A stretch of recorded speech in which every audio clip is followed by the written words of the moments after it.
Meus amigos, vamos para Romanos capítulo 2, versículo 15, que está escrito assim: os quais mostram a obra da lei escrita no seu coração, testificando juntamente a sua consciência e os seus pensamentos, quer acusando-os e quer defendendo-os. A gente, quando ouve a palavra de Deus, a gente sabe que aquilo é de Deus. Não tem jeito. Pode ser uma palavra para nos acusar ou para nos defender. É de Deus essa palavra.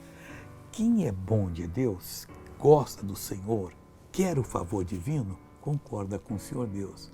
Rapaz, se Deus me repreendeu, eu estou no pecado.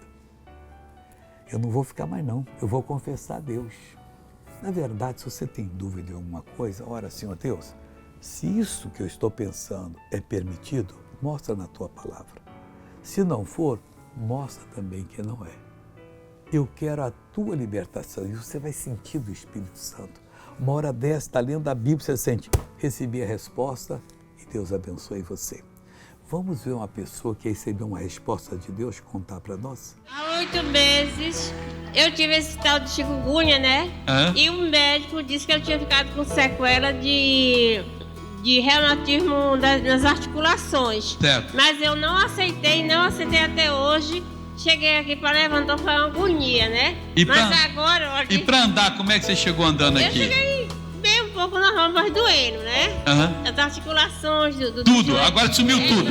Não tem mais nada. Tá livre agora? Livre. Glória a Deus. Agora vamos orar.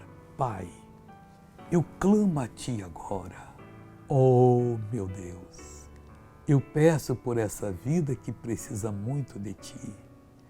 Deus, eu amarro toda essa dor, esse mal nessa pessoa e digo que saia em nome de Jesus Cristo. E você diz, obrigado, Jesus. Deus te abençoe.